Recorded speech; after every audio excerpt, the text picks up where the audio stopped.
So day in and day out, we see drones carrying drugs in the states of Punjab and the JNK, and there are assaults on the army vehicles by the terrorists. So one thing is we can tackle terrorism in the country, but how to deal with Pakistan, because they are the pushing factors.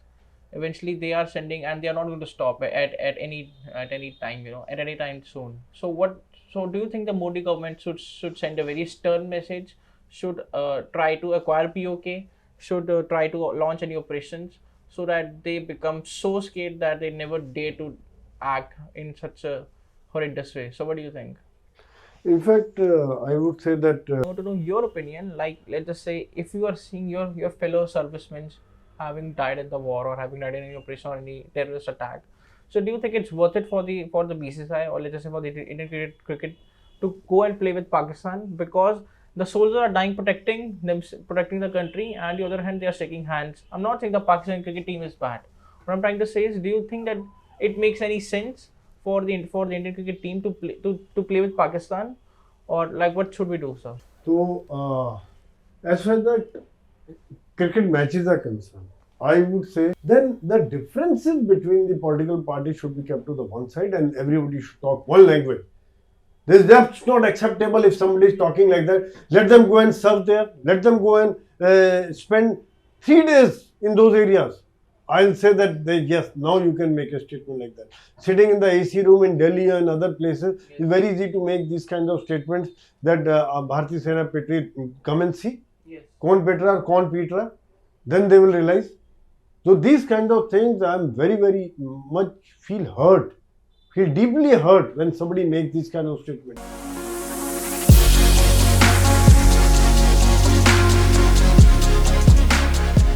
Hello everyone, welcome to the Jai and Bharat Show.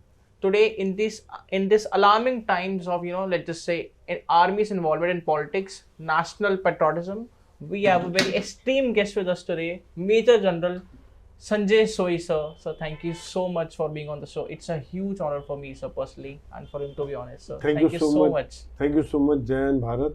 It's absolutely wonderful to meet you both. I mean, with this kind of patriotic feeling, and you're thinking sir. out of box, and you people are doing very well. This is what is expected out of the youngsters. Yes, sir. Thank you so much for the invite.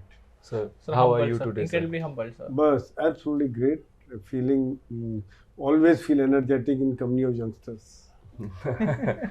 Sir, so my first question is, like, you have spent for the whole lifetime in the army, right? So how would you define army? Army, I would say, is a way of life. It is not a service. And I have complete job satisfaction as far as army is concerned. I had joined bank earlier, but it was always my passion to be part of armed forces.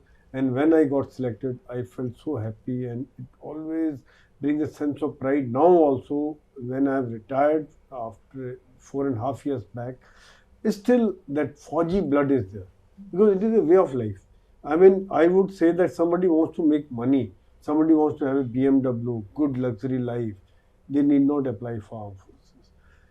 You want to get adventure, you want to have a patriotism feeling, you want to have different kind of experiences under fire, firing on the militants, fighting for the country, camaraderie, regimental spirit, brotherhood, courage. Those kinds of things are there which keeps you charged up. And I'm telling you, there are so many stories to tell, Yes, so sir. many experiences. I've had 7 tenures in Jammu and Kashmir, in all parts of Jammu and Kashmir, south, in the Kashmir and the Daras, Kargil Daras sector. So I've been fighting against militants, against enemy of the nation.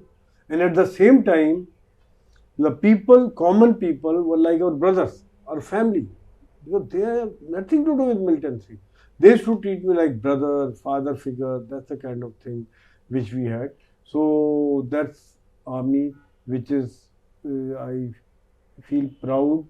We always come as a last resort for any crisis in country, and we always deliver. That's always brings a sense of pride in me. So can you elaborate any personal stories or any experiences which you have had over the years, let us say in battles or in operations which you have led for the country? In fact, if I start saying stories, Yes.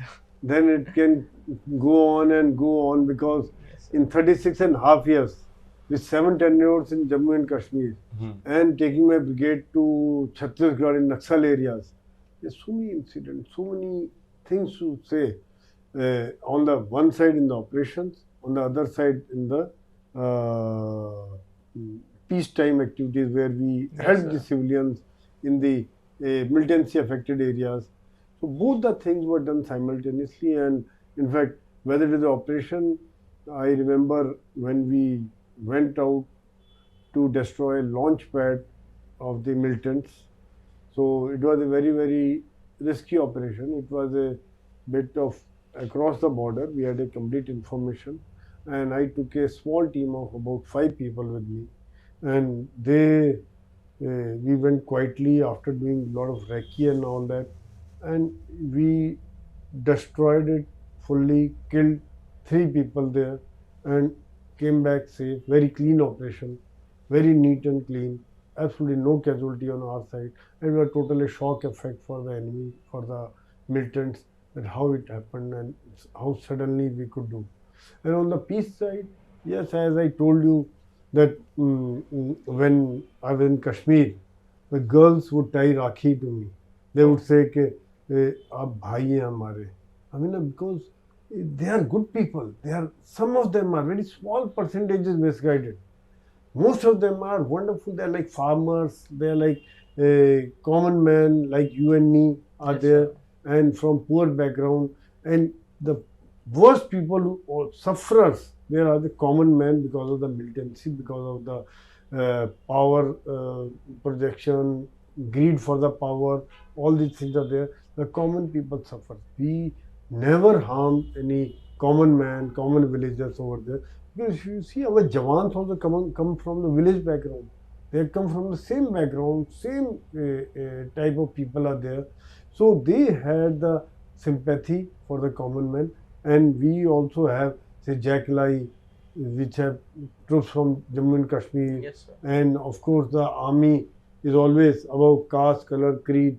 So that is the kind of thing. If you, one more thing I remember is 84 riots. I was in Shahjahanpur. That time we came to Delhi in Trilokpuri, Kalyanpuri, and then I mean, it took us about 8 to 9 hours of driving. Straight away we got into action, and were able to save a lot of Sikh family, gurdwaras, properties. Because the army comes in, it is a shock effect for everybody. Yes, sir. It cools down, and we are neutral. We are above caste, color, religion, race, anything and everything. So everybody understand कि ये आ गए तो ये इनको कोई इससे मतलब नहीं है. जो सफरर है उसको बचाएंगे. Yeah. Yeah. Sir, you were just telling that you have been 7 times posted in Jammu and Kashmir. Sir, so like there are two questions that I want to ask. The first one is what is the situation of Jammu and Kashmir when you see it through a military perspective, and what is the situation of Jammu and Kashmir when you see it through a civilian perspective? So are there any differences between the two? Yeah, absolutely a valid question, because I've been there in all parts of Kashmir. Like earlier, there are 3 parts.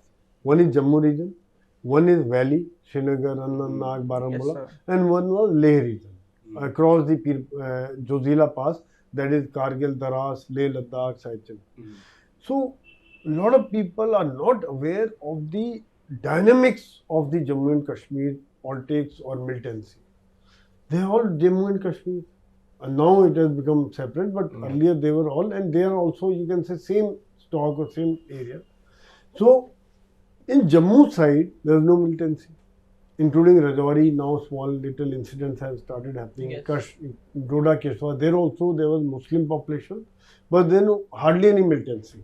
People would go to Vaishno Devi and all that. Yeah. If you go to other side of Pir Panjal, Jozila Pass, there also Kargil, Daras, Leh, Ladakh, Siachen, all those areas were very peaceful.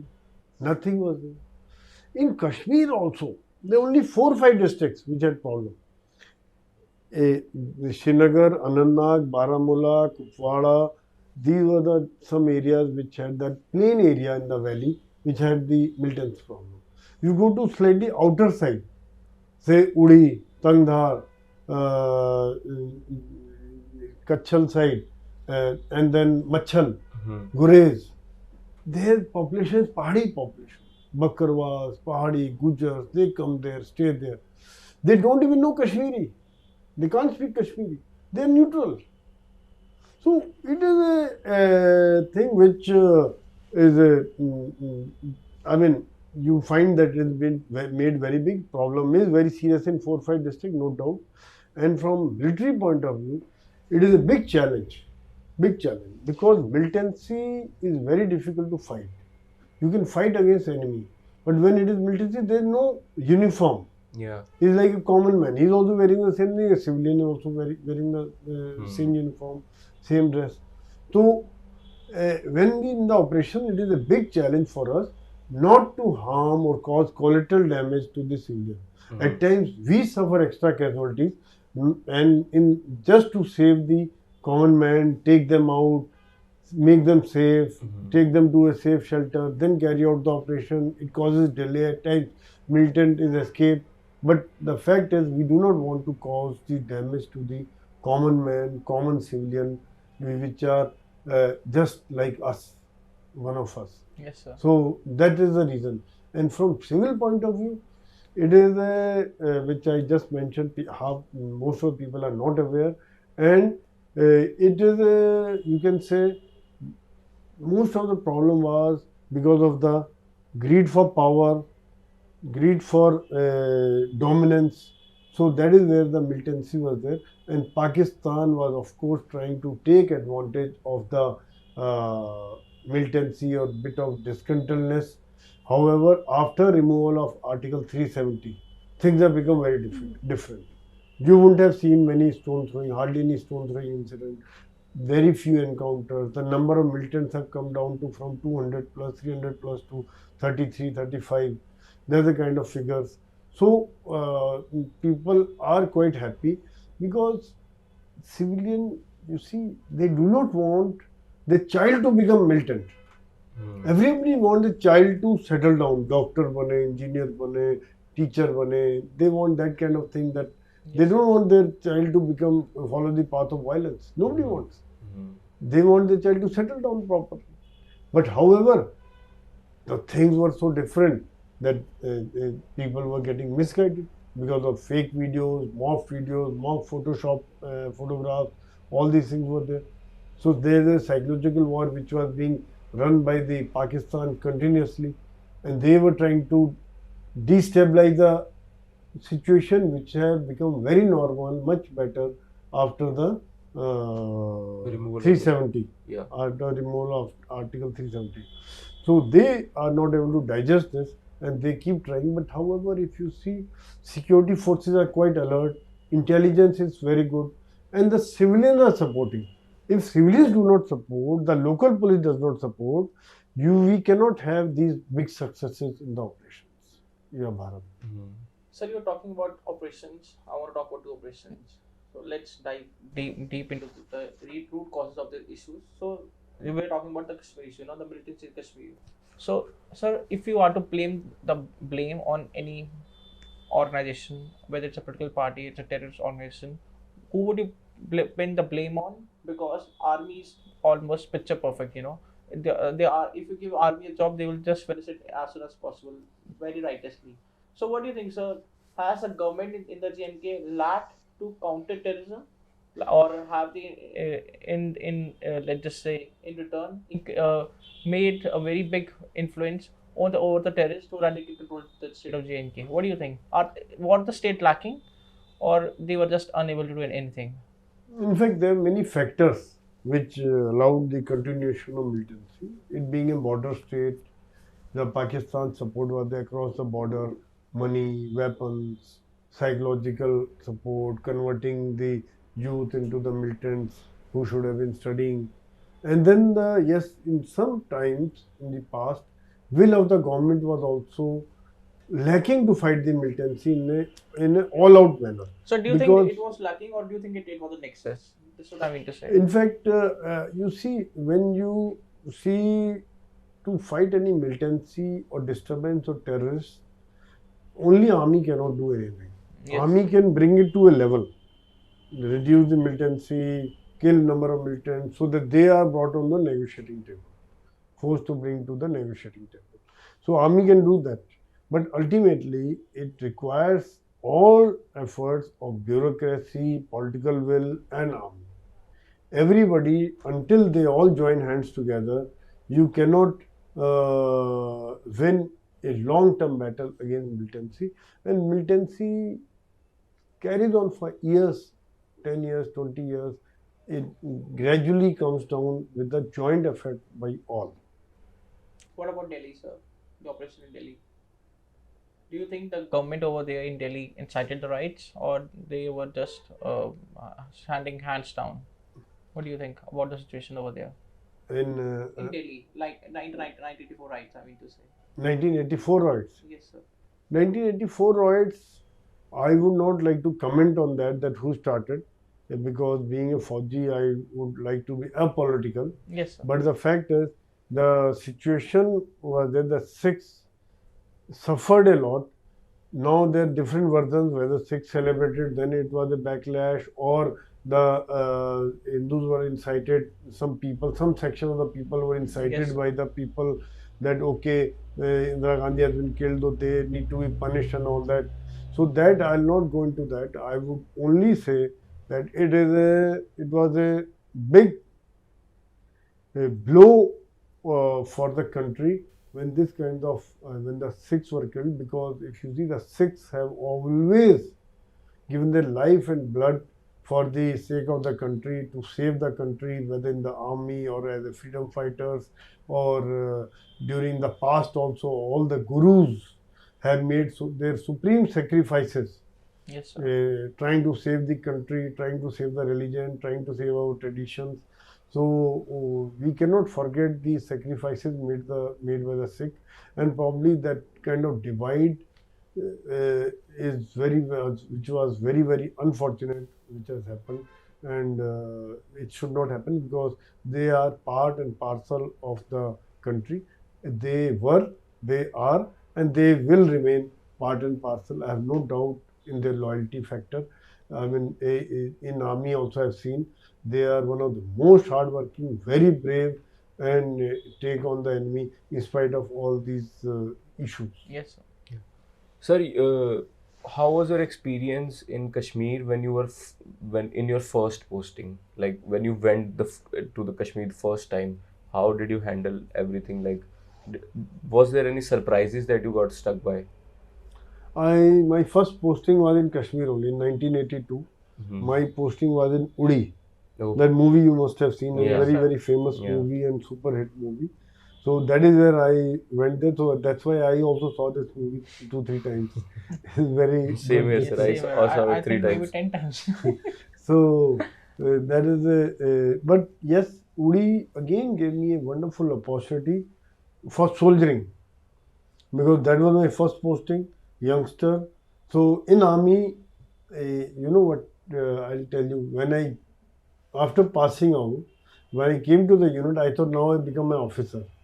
But I was put with the Jawans, you stay with the Jawans, because I came to the Kumaon regiment that time, and understand their psychology, understand their thought process, how they work, how they do, what are the problems they face, so that in total, and I have to pass all the tests.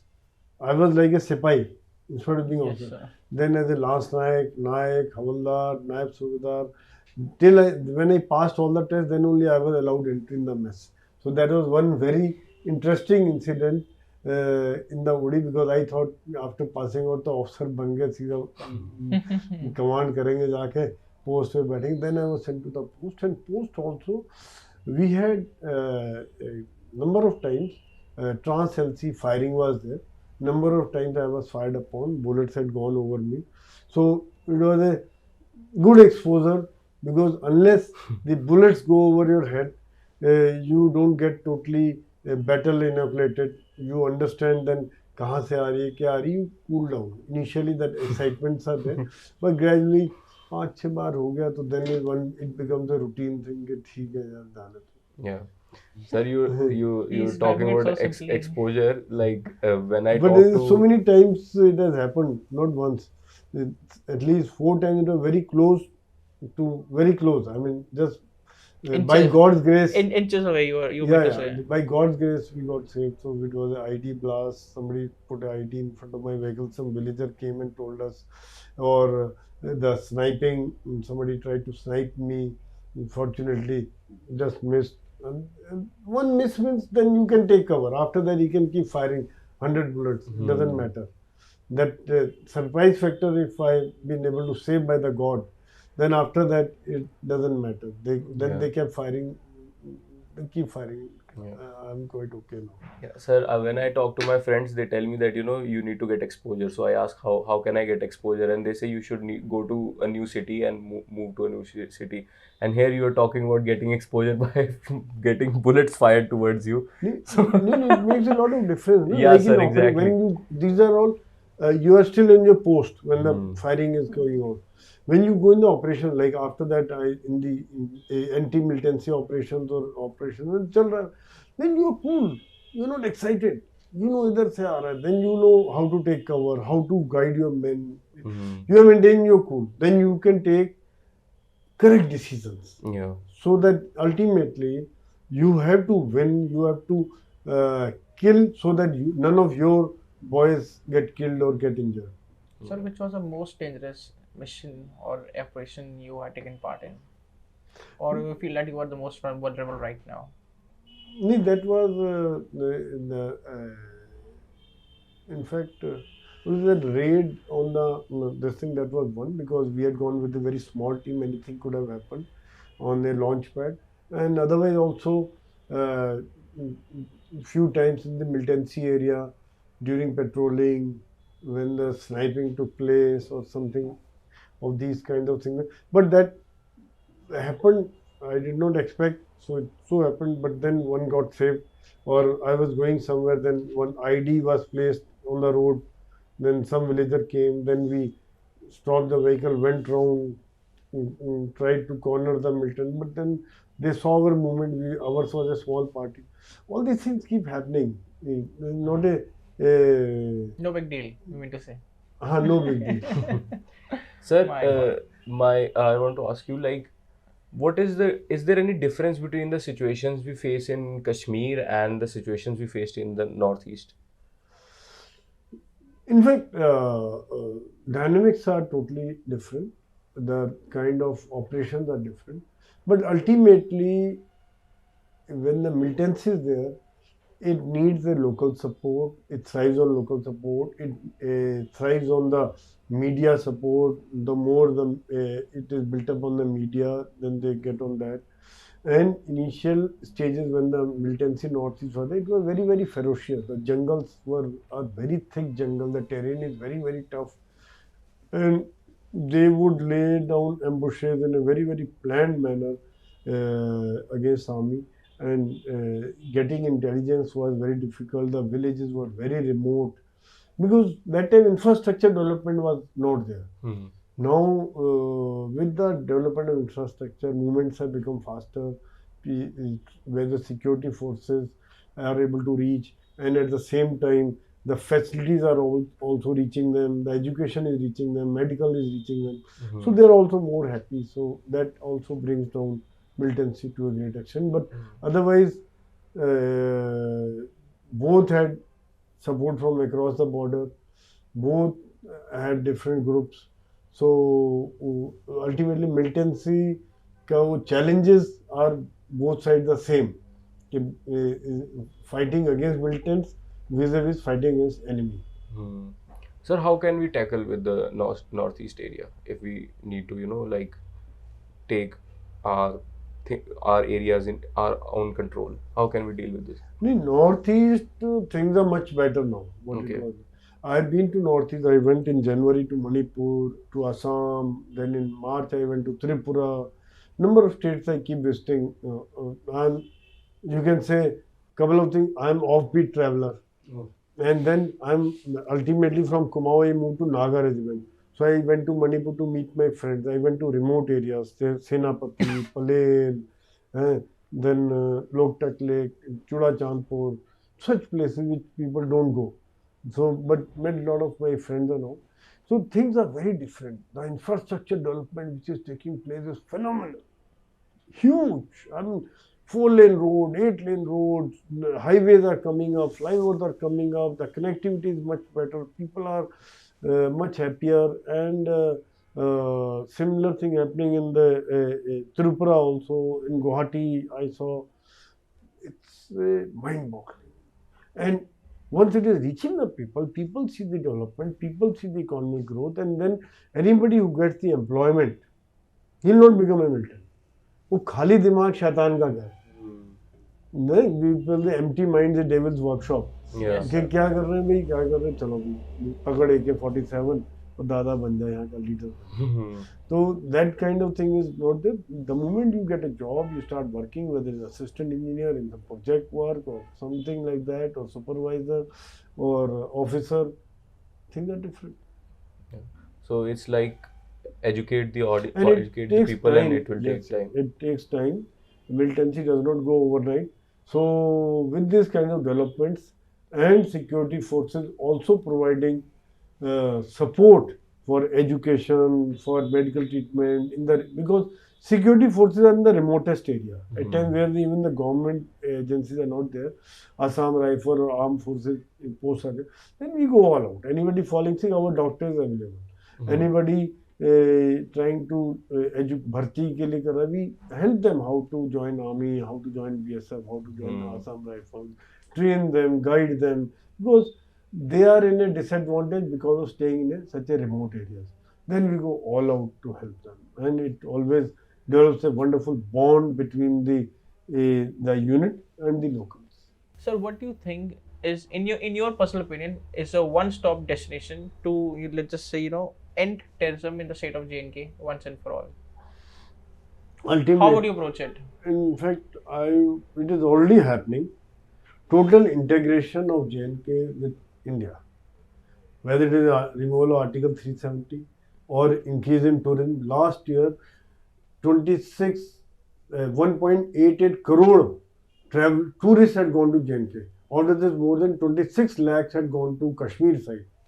I mean, highest.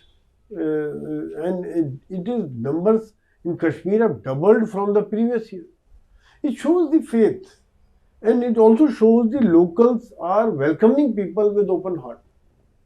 So ultimately, it is a total integration, whether it is infrastructure development, which is happening in a big way, where number of passes are being made, roads are being made, railways are coming up.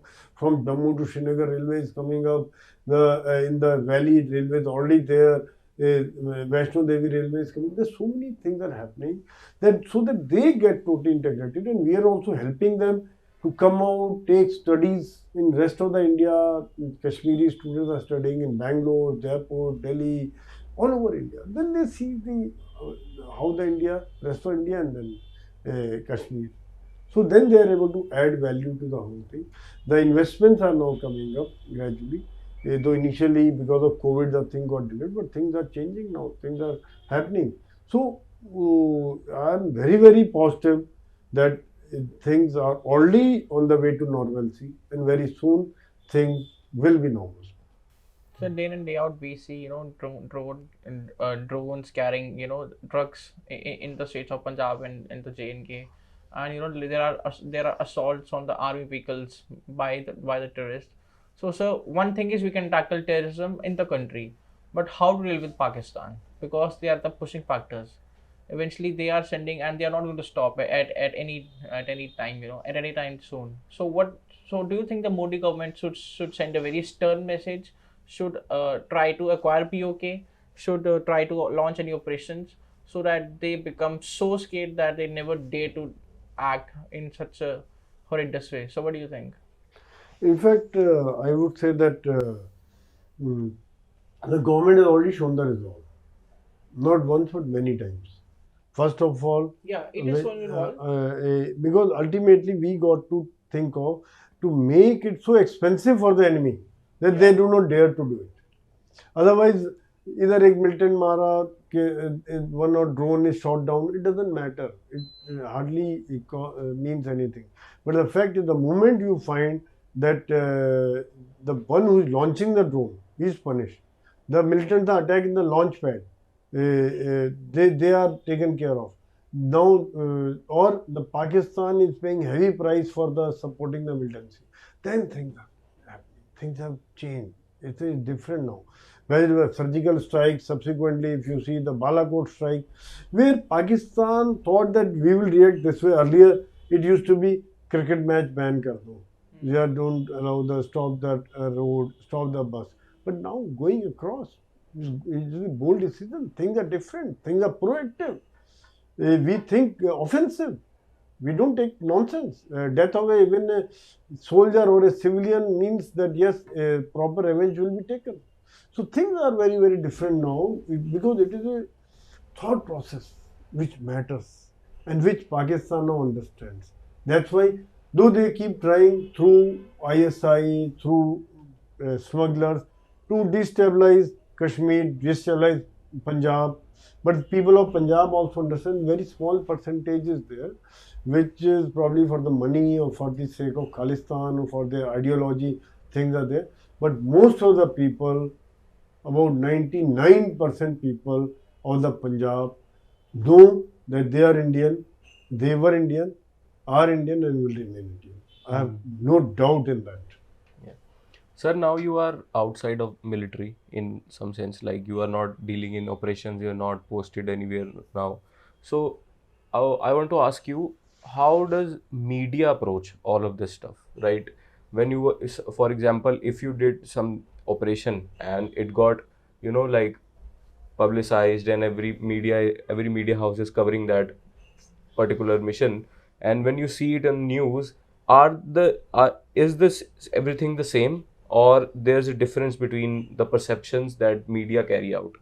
Media has a limitation because they have a limited knowledge. In fact, if you see after the Bombay attack in the hotel, when the media was coming, now the thing that there would be delay in the telecast because live telecast also creates problem. The other side is watching what is the planning, where the police is there. They are showing everything. Here the police, here the NSG have landed. They are doing the slithering there. Otherwise, that group would not know what is happening in the other group.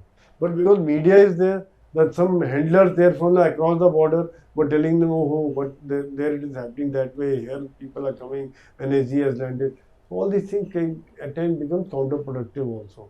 So now people are very, very chary, and media also has been told to be more responsible, not to sensitize the whole thing, be balanced, and not to hide the report. That is very, very important. We don't want them to hide. If something has gone wrong, please highlight so that corrective action can be taken. But be sensible, not to make a big issue out of it. That's all. So you were earlier talking about the cricket match, that if the previous governments, the best method they would draw to is we will not play cricket with you, but it's like actually bullshit. Like just regarding only this thing. So I want to take your note, like your viewpoint on this. So how do you see as an army veteran or let us say even if you're having an active service, what do you think, sir? Should India play matches with Pakistan? There's an Asia Cup coming up in September and the World Cup in India. Do you think India should travel to Pakistan, or even if they don't travel to Pakistan, do you think India should play them at a neutral venue? How do you feel, sir, as an army serviceman, seeing India playing against Pakistan? Does it affect you? Does it affect your morale, whether you're an ex-serviceman or in the army? What do you think, sir? What do you take of this whole nation? In fact, the different perceptions could be there. One is that you can say, yes, why not? Yeah. Let them play. And we are fighting, but we are not playing one-to-one with Pakistan. It is on some World Cup, some bigger issues where 10 other teams are there, 5 other teams are there. That is where the matches are taking place. So that is one thing, things should happen. And I also feel the channel of communication should always remain open. in spite of war, in spite of everything, sometime some sort of back channel or some sort of communication should always remain open. So we have stopped everything, but however, on the sidelines, in the now in G20 meet, Bhutto had come, or in the Chinese, they did not come to Sri Lanka, but they came to Goa and all. So that thing should remain in the international arena and those places. We got to accept it, and but we always make it a point to highlight that Pakistan is supporting terrorism at times without naming, but everybody knows where we are hinting. So do you think this is a diplomatic answer, or let's just say I want to know your opinion. Like, let's just say if you are seeing your fellow servicemen having died in the war or having died in any operation or any terrorist attack, so do you think it's worth it for the BCCI, or let's just say for the Indian cricket to go and play with Pakistan, because the soldiers are dying protecting them, protecting the country, and the other hand they are shaking hands. I'm not saying the Pakistan cricket team is bad. What I'm trying to say is, do you think that it makes any sense for the Indian cricket team to play with Pakistan, or like what should we do, sir? So, as far as the cricket matches are concerned, I would say one-to-one match with Pakistan is absolutely no. Whether their team coming to India or our team going to Pakistan. However, when it is a bigger cups, bigger arenas, World Cups. a World Cup, then India, there is no harm in India continue to play, participate. Because of Pakistan, we should not withdraw. Why should we withdraw? Yeah, We'll prove our worth, we'll win that cup, we'll be world champion, let the Pakistan be there. So because of that country, we should not leave the bigger, we should not spoil our relations with other countries. However, one-to-one, absolutely no. I see. Sir, like we have talked about Northeast, you have talked about Kashmir, and I would like your opinion on China.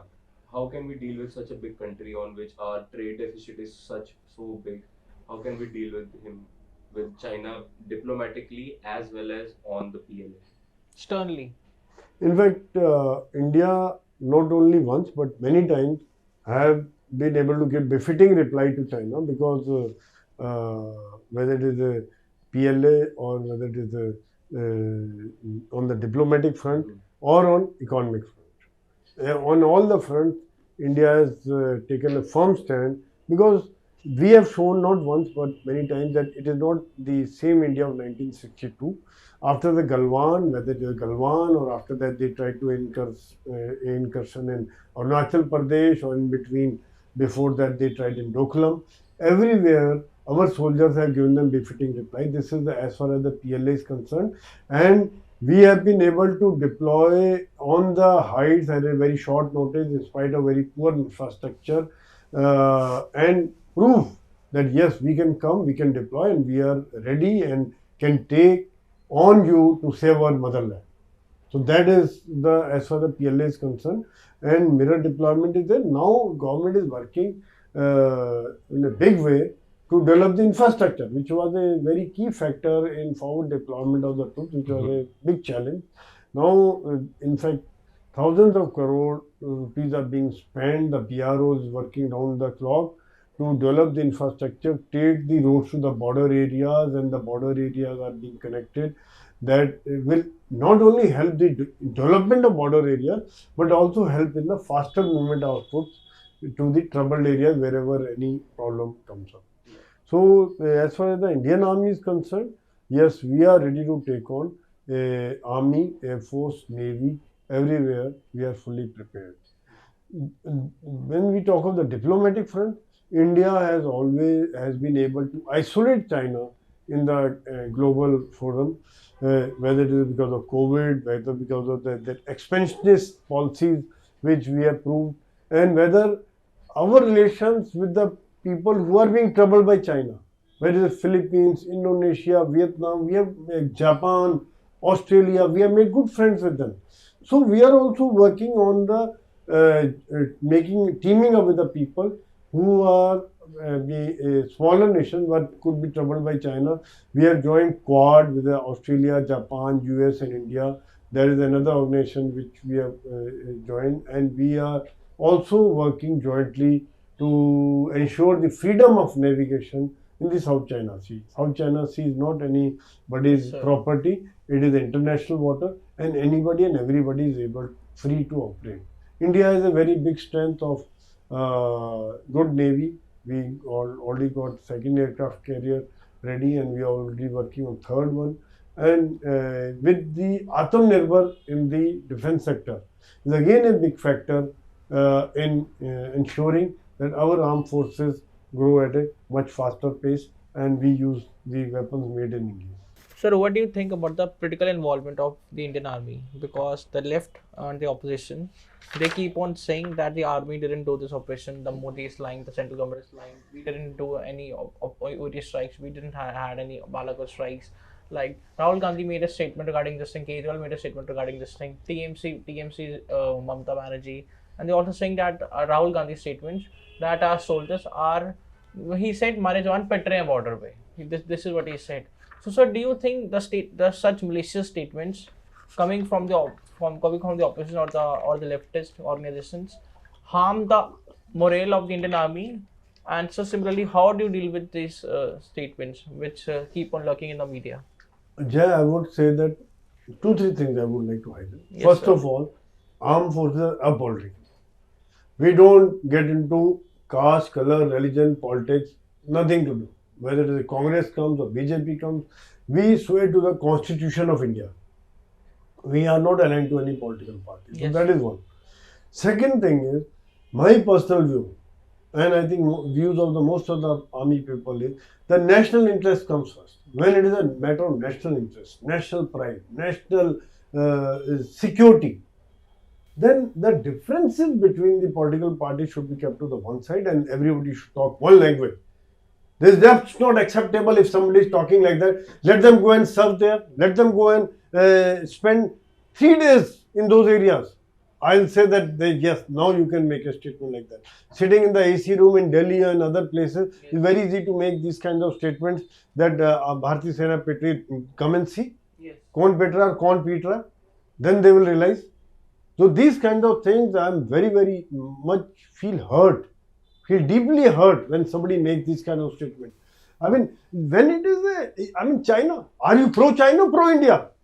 That's the thing. Let them be, even if small rivers, I'm saying there were no rivers, our soldiers were alert always and every time, even in Arunachal, we failed their design. So, then we have to be together. एक मुट्ठी ताकत होती है, ये उस मुट्ठी को तोड़ने की कोशिश कर रहे हैं. That is not acceptable. That is absolutely no from my side. Absolutely ridiculous. These kinds of statements. My God, sir, you have given really like your answer given me goosebumps. This is what I exactly wanted to hear. Like because I really echo your thoughts and your whole your thought process. My God, sir, it was great, really. Sir, thank you so much for this great podcast. We I have a am- I small am- podcast ritual in which we, guest gives a question for the next guest. So there's one small question for you. So the question is, how do you think we all can leave a positive impact on lives of people that we meet every day? Positive impact is by being positive. Be happy. Yeah. Spread happiness. Yeah. Like when I meet somebody, even at times unknown, give a smile. Wish. In the society when I walk, just if you walk with a smiling face, other person smiles. Spread happiness, spread positivity. Don't be like different statements when it comes to the national security and all. Be one. Yeah. Nice. Thank you so And much. the sir. other thing I wanted to say that when our soldiers are guarding the borders in -50 in the altitude or plus 50 degrees centigrade, then we want our country to be one.